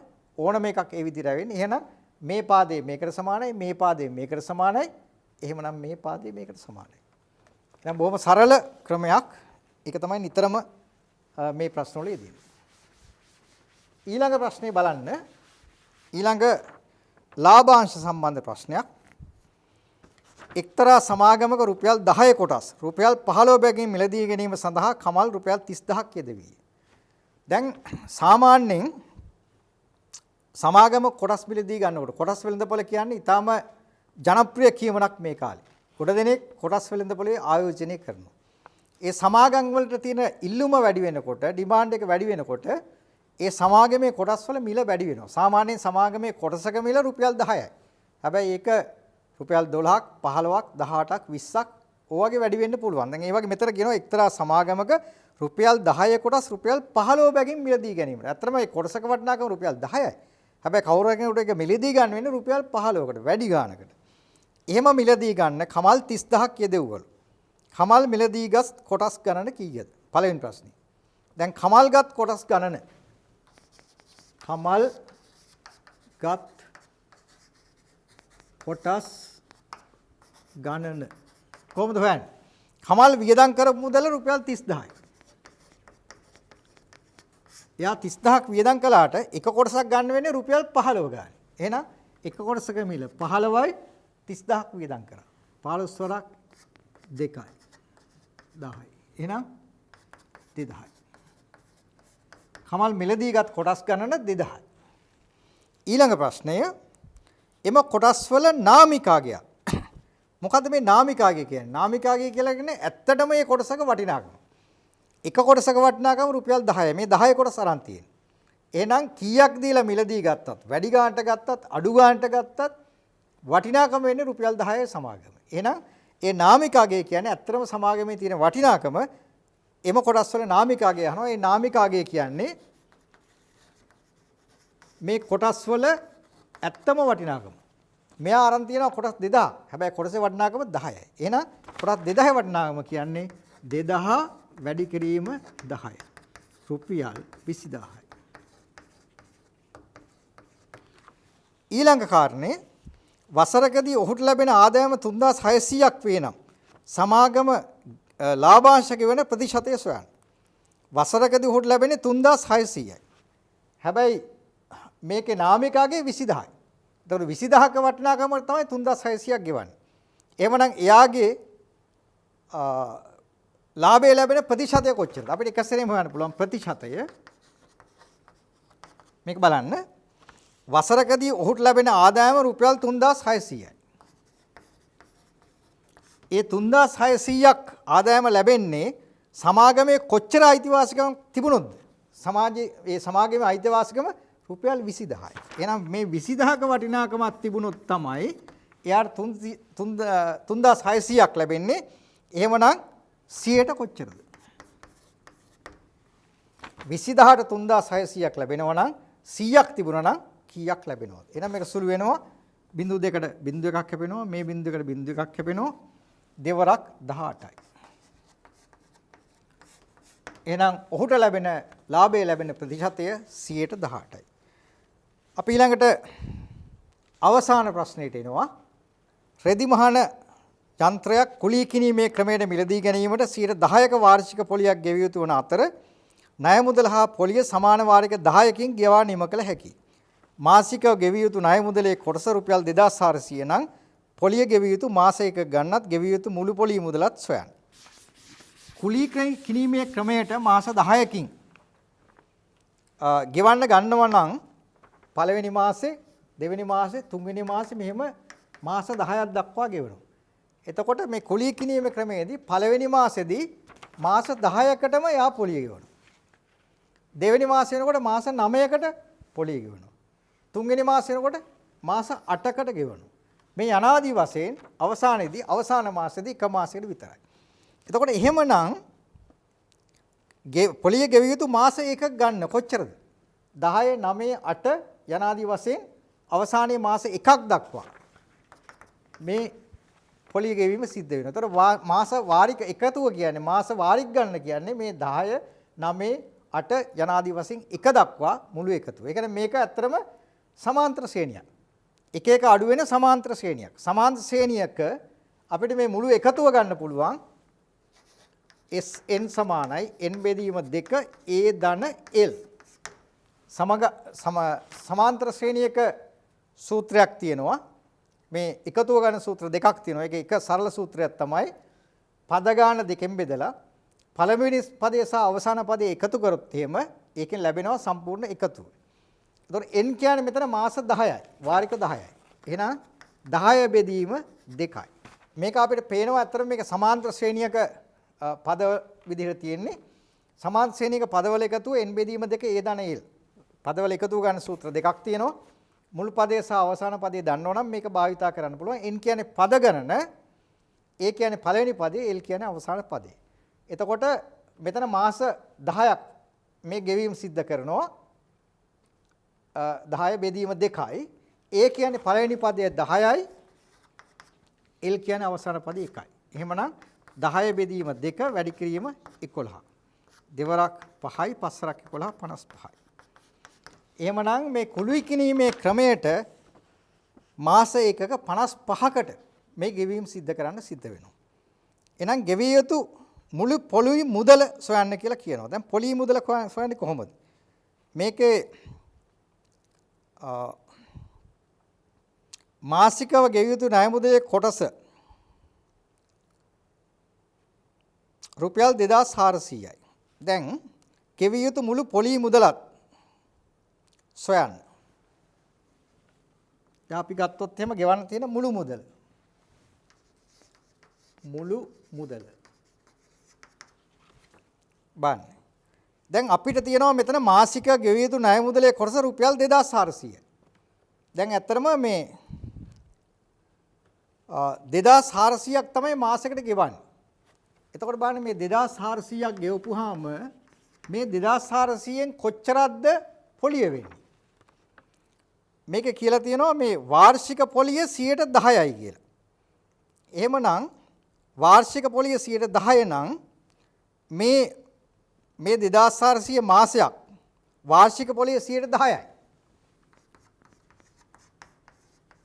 හැබැයි අපිට මෙතෙන්ද ගන්නෙ එක මාසයකට තමයි 2400ක් ගෙවන්නේ. එහෙනම් එක මාසයකට පොලිය කොච්චරද? මේකෙන් මාස 12ක් තියෙනවා අවුරුද්දකට. එතකොට එක මාසයක් කියන්නේ 12න් එකයි. එතකොට මෙන්න මේක තමයි එක මාසික වාරිකයක් සඳහා පොලිය. ඒ කියන්නේ 2400 10% වෙනවා වාර්ෂික පොලිය. හැබැයි ඒක මාසයකට නම් ඒ වාර්ෂික පොලියෙන් 12න් එකයි. හැබැයි එතකොට මෙතන අහනවා ගෙවිය යුතු මුළු පොලිය මුදල. ඒ කියන්නේ එක මාසිකයක් සඳහා පොලිය ප්‍රමාණය මෙච්චර නම් මෙතන මාසික වාරික කීයක් අපිට එනවද? 55ක් එනවා. එහෙනම් සම්පූර්ණ පොලිය වෙන්නේ මේ වගේ 55යි. මේ බිංදු දෙකට මේ බිංදු දෙක කැපෙනවා 24ට 12 වරක් 2යි. එමනම් උත්තරේ වෙන්නේ දෙවරක් 10 20 අපි 10න් වැඩි කරමු 55 10න් වැඩි වුණා 550යි වැඩි කිරීම 2යි බිංදුවයි දෙවරක් 5 10යි දෙවරක් 5 10 1යි 11යි. මෙතන ලැබෙනවා සම්පූර්ණ ගෙවිය යුතු මුළු පොලිය රුපියල් 1100යි. ටිකක් මම හිතන්නේ සුළු කිරීමේ හිතා ගන්න ඕන කාරණයක් තියෙනවා. මේ වගේ මේක ඇත්තටම මේක මේ සැලසුම් කරපු ක්‍රමයක් තියෙනවා. කුලිය කිනීමේ ක්‍රමයේදී ඇත්තටම වෙන්නේ අපි මාස 10කින් මුදල ගෙවුවට ඒ මාස 10ට විතරක් නෙමේ පොලිය හැදෙන්නේ. අර ලොකු කාලයකට එකතුව තමයි මේක හැදෙන්නේ. පළවෙනි මාසෙට මුළු මාස ගානකට හම්බ වෙනවා. ඊට පස්සේ එක මාසයක් අඩු වෙනවා. එක මාසයක් අඩු වෙනවා. එක මාසයක් අඩු වෙනවා. ඒ වගේ ක්‍රමයක් තියෙනවා. ඒ නිසා මේ වගේ සුළු කිරීමක් තමයි සාමාන්‍යයෙන් මේ වගේ ගැටලුවකදී අපිට කරන්න සිද්ධ වෙන්නේ. දැන් එතකොට අපි මේ කතා කරේ 2002 වසරේ ගණිතයේ 1 ප්‍රශ්න පත්‍රය පිළිබඳවයි අපි මේ සාකච්ඡා කරේ. මම හිතනවා ප්‍රශ්න ටික බොහොම කෙටි කාලයකින් අපි සාකච්ඡා කළා. ඔබට දැනුමක් ලැබෙන්නේ නැති කියලා මම විශ්වාස කරනවා. ගැටලුවක් නැති වෙයි කියලා මම හිතනවා. ඒ වගේම දැන් ඔබට මම කියන්න කැමතියි මේවා ඇත්තටම එච්චර අමාරු දේවල් නෙමෙයි. හැබැයි ඔබට කිසියම් ආකාරයක උනන්දුවක් තියෙන්න ඕන මේවා ගැටලු හදන්න. ඒතර කොහොමද ඔබට ওই උනන්දුව ඇති වෙන්නේ? මොනවා හරි නිශ්චිත කාරණයක් ඔබ සමහරට හිතනවා ඇති. මම වෛද්‍යවරයෙක් වෙනවා, මම ඉංජිනේරුවෙක් වෙනවා, නැත්නම් මම වෙනත් කවුරු හරි කෙනෙක් වෙනවා. එහෙම කියලා ඉලක්කයක් ඕගොල්ලන්ට තියෙන්න පුළුවන්. අතර මටත් සමහර විට කිසියම් ඉලක්කයක් තිබුණා. ඒ ඉලක්කයේ තිබුණු ආකාරය පිළිබඳව මම හිතනවා ඔබ දැනටම දන්නවා. මට ඔබට තව එක කතාවක් කියන්නම්. අතරම මේ පන්තිවලදී සමහර වෙලාවට මේ බොහොම දක්ෂකම් තියෙන එහෙම අයම නෙමෙයි සමහරට ඉදිරියට එන්නේ. දක්ෂකම් නොපෙන්න අය වුණොත් සමහර විට සමහර අවස්ථාවල ඉදිරියට එනවා. මම ඔබට එක කතාවක් කියන්නම් මේ පරණ කතාව. 1975 අවුරුද්දේ කොළඹ ආනන්ද විද්‍යාලයේදී 75 ජනවාරි මාසේ පන්ති 10 වසර පන්ති පටන් ගන්න සූදානම් වෙච්ච පළවෙනි දවසේ එක පන්තියක 10 C පන්තිය ඒ ගණිතයේ විෂයෙන් තමයි පටන් ගන්න තිබුණේ. ගණිත ගුරුතුමිය පළවෙනි දවසේ පන්තියට එනවා. දැන් ළමයි ටික 10 වෙනි ශ්‍රේණියේ ළමයි ටික වාඩි වෙලා ඉන්නවා. ගුරුතුමිය පන්තියට එනවා. ගුරුතුමිය පන්තිය සිසාරා බලනවා කොහොමද මේ ළමයි මට මේ 10 පන්තියට හම්බෙච්ච ළමයි මොන විදිහේ ළමයිද කියලා. පළවෙනි පේලිය බලනවා, දෙවෙනි පේලිය බලනවා, තුන්වෙනි පේලිය බලාගෙනකොට එක ළමයෙක් දකින්නවා. දැකපුවාම යාර පොඩි පුදුමයකුත් ඇති වෙනවා. එයා එකපාරටම අත මෙහෙම නල්ලට ගහගෙන කියනවා දෙයියනේ ඔය ළමයාත් මේ පන්තියේද කියලා අහනවා. එහෙම අහලා ඊළඟට කියනවා ඔය ළමයාට නම් ජීවිතේට ගණන් පාස් වෙන්න බෑ. අන්න ඔක තමයි ඒ ටීචර් එදා දීපු විවරණය. ඒ ටීචර් අතරම පේලි මුහන්දිරන් ටීචර් කියලා ආනන්ද උගන්වපු ගුරුතුමියක්. ඒ වෙලාවේ ඔය ළමයාට නම් ජීවිතේට ගණන් පාස් වෙන්න බෑ කියන කියමන අහපු ළමයා තමයි මම. හැබැයි එතුමිය දන්නේ මම ඇත්තටම ඉංජිනේරු උපාධියකුත් පසු කාලීනව අරගෙන තියෙනවා කියලා. ඇත්තටම ඒක එතුමියට දෝෂයක් විදිහට නෙමෙයි මං කියන්නේ. එහෙම දෝෂයක් නෙමෙයි. ඇත්තටම දැන් වගේ නෙමෙයි ඉස්සර ගුරුවරු නිකන් තමුන්ට එන හැඟීම පොල්ලෙන් ගහනවා වගේ කියනවා. එහෙම කියන්න සාධාරණ හේතුවක් තිබුණා. මොකද මම 9 පන්තියේදී අපි 9 පන්තියේ තමයි 10ට තේරුවේ. ඒ වගේ ආනන්ද විද්‍යාලයේ ඒ අවුරුද්දේ 10 පන්ති 20 ගාණක් තිබුණා. ඒකෙන් ජීව විද්‍යා අංශයට 20කට වැඩි පන්ති ප්‍රමාණයක සහ ගණිතය අංශයට පන්ති 4යි. A B C සහ D. මම ඔය කියන පන්තිය 10 C ගණිත පන්ති. ඔය එතකොට මේ ගණිතයේ විෂයට තේරෙන්න ලොකු තරඟයක් තිබුණා. ඒ නිසා කල්තියාම නම් කරලා තිබුණා. අපි ඒ දවස්වල අත්‍තරම දැන් වගේ නෙමෙයි අපි ගණිත විද්‍යා විෂයන් ගොඩක් කරා 9 පන්තියේදී අපි රසායන විද්‍යාව ඉගෙන ගත්තා, භෞතික විද්‍යාව ඉගෙන ගත්තා, ජීව විද්‍යාව ඉගෙන ගත්තා. ඊට පස්සේ ගණිතයේ පැත්තෙන් ගත්තොත් සුද්ධ ගණිතය ඉගෙන ගත්තා, ව්‍යවහාරික ගණිතය ඉගෙන ගත්තා. මේ වගේ විවිධ විෂයන් ඉගෙන ගත්තා. ඉස්සර විෂය නිර්දේශය තිබුණේ එහෙමයි. එතකොට මේ 9 පන්තියේදී ඒගොල්ලෝ සඳහන් කරලා තිබුණා මේ ගණිතය තෝරගන්න ගන්නේ සුද්ධ ගණිතයේ විෂයට ලකුණු 150කට වැඩි පිරිස පමණයි. ඒ කියන්නේ සුද්ධ ගණිතයේ ප්‍රශ්න පත්‍ර දෙකයි, ජ්‍යාමිතියේ එක ප්‍රශ්න පත්‍රයක්, බීජ ගණිතයේ සහ එක අංගගණිතයේ තව ප්‍රශ්න පත්‍රයක්. ඒ ප්‍රශ්න පත්‍ර දෙකට ලකුණු 150කට වැඩිපුර තිබුණොත් විතරයි ඒගොල්ලෝ ගණිතයට තෝරගන්න. අනික ඔක්කොම ජීව විද්‍යා අංශේ. නමුත් මම 9 පන්තියේදී එච්චර දක්ෂ විදියට වැඩ කරේ නැහැ. මොකද මම ශිෂ්‍යත්වයේ පාස් වෙලා කොළඹට ආවේ. අපේ ගමේ ඉස්කෝලේ අධ්‍යාපනයයි මේ අධ්‍යාපනය අතර කිසියම් ආකාරයක පරතරයක් තිබුණා. ගණිත විද්‍යා විෂයන් ඉගෙන ගන්නකොට අපි අනෙක්කට වඩා ටිකක් අමාරු වුණා අපිට අනෙක් ඒ තරඟට මුහුණ දෙන්න, ඒ විෂයන් තේරුම් ගන්න. හැබැයි සිංහල භාෂාව ඉගෙන ගන්නකොට අපි තමයි ඉදිරියෙම හිටියේ. කොහොම වුණත් ගණිතය පිළිබඳ අපි ඒ වෙලාවෙ එච්චර දක්ෂතාවක් පෙන්නුවේ නැහැ. ඒ නිසා 9 විභාගයේ ප්‍රතිඵල දීපුවාම ගණිතයට මට සුද්ධ ගණිතයේ ප්‍රශ්න පත්‍රයේ බීජ ගණිතය සහ අංක ගණිතයට ලකුණු 18ක් තිබුණා. හැබැයි ජ්‍යාමිතියට නම් මට තිබුණේ ලකුණු 9යි. ඕගොල්ලෝ ඊට වඩා ගොඩක් දක්ෂ ඇති. එතකොට මට සුද්ධ ගණිතයේ ප්‍රශ්න පත්‍රයේ මුළු ලකුණු සංඛ්‍යාව 27යි. දැන් එතකොට බලන්න කොහොමද තත්ත්වය. මගේ ආසාව ගණිතය කරන්න, ඉංජිනේරු විද්‍යාව හදාරන්න. නමුත් මේ ලකුණු 150 ඉලක්කය. නමුත් මට තියෙන්නේ ලකුණු 27යි. දැන් කරගන්න කිසිම දෙයක් නැහැ. අපේ පන්ති වාර ගුරුතුමා හිටියේ 9BB මම 9BB පන්ති හිටියේ. සිඩ්නි පියදාස කියලා අපේ සර් කෙනෙක්. එයා තමයි පන්ති වාර ගුරුතුමා. මම එතුමාට ගිහිල්ලා කිව්වා අනේ සර් මට නම් මේ බයෝ සයන්ස් කරන්න බෑ. මට කොහොම හරි මැත්ස් කරන්න ඕනේ. මට ගණන්කාරයෙක් වෙන්න ඕනේ. ඒ නිසා කොහොම හරි මාව ගණන් පන්තියට දාන්න කියලා. ඊට පස්සේ අපේ සර් මට කිව්වා ඉන්නවා තමසි පොඩ්ඩක් බලමු මොනවද කරන්න පුළුවන් කියලා. කොහොම හරි ඒ සාකච්ඡා සහ කටයුතු වල ප්‍රතිඵලයක් විදිහට 10 C පන්තියේ 1975 ජනවාරි මාසයේ පේලි මුහන්දිරන් ටීචර් පන්තියට එනකොට ඒ 10 C පන්තියේ ගණන් ඉගෙන ගන්න මමත් 3 වෙනි පේලියේ ඉඳගෙන හිටියා. ඉතින් මාව දැක්කම ඇත්තටම පේලි මුහන්දිරන් ටීචර්ට පුදුමයක් ඇති වෙන්නේ නැති. මොකද හේතුව එතුමිය තමයි 9 පන්තියේදීත් අපිට ගණන් ගන්නුවේ. ඒ නිසා එතුමිය දැනන හිටියා මගේ කැරක්ටර් මොකද්ද කියලා. ඉතින් ඒ නිසා එදා ඇත්තටම මේ මම එහෙම තත්ත්වයක තමයි හිටියේ. මං ගැන එහෙම තමයි ගුරුවරු හිතුවේ.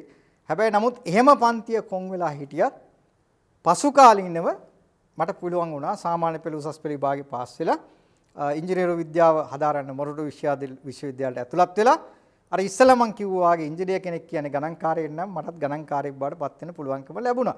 ඉතින් ඒ නිසා මම මේකෙන් කියන්නේ ඇත්තටම කෙනෙක්ගේ අතීතයේ ඒ වගේ මගේ අත්දැකීම් ගොඩක් තියෙනවා. දුෂ්කර තැන්, අමාරු තැන් ගොඩක් තියෙනවා. ඒවා සමහර කෙනෙකුට ආදර්ශයක් වෙන්න පුළුවන්. ඒ නිසා මම ඉදිරියේදී යම් යම් කාරණා කියන්නම්. මම වැඩිදුර කතා කරන්න බලාපොරොත්තු වෙන්නේ. මොකද මේකෙදි මම කියන්න බලාපොරොත්තු වෙන දේ තමයි කෙනෙකුට මොනවා හරි ප්‍රතිඵලයක් ලැබෙන්නේ ඒගොල්ලන්ගේ දක්ෂතාවයේ මත විතරක් නෙමෙයි. කෙනෙකුට ප්‍රතිඵල අඩුයි කියන්නේ දක්ෂ නැහැ කියන එකමත් නෙමෙයි. තමුන්ගේ කැපවීම කියන කාරණේ ඊටාම වැදගත්. ඒ කියන්නේ සාමාන්‍ය පෙළ මට්ටමට කෙනෙක් ඉනවා කියන්නේ කිසියම් දැනුමක් අවබෝධයක් තියෙනවා. ඒ කියන්නේ ඔබටත් ඇත්තටම ඔබ හැම කෙනෙකුම දක්ෂතාවයක් තියෙනවා. හැබැයි ඔබ කැප නොවුනොත් අනිවාර්යයෙන්ම ප්‍රතිඵලය හුඟක් හොඳ වෙන්නේ නැහැ. ඒ ප්‍රතිඵලය තමයි මටත් එදා ලැබුණේ. ඒ නිසා මම ඔබට කියනවා කැප වෙන්න, වැඩ කරන්න, මේ කියන දේවල් හරියට තේරුම් ගන්න ඔබේ ජයග්‍රහණය ස්ථිරයි. ඔබට නැවතත් මම ජයග්‍රහණය ප්‍රාර්ථනා කරනවා. ඉදිරි වැඩසටහනේදී අපි නැවතත් හමු වෙමු.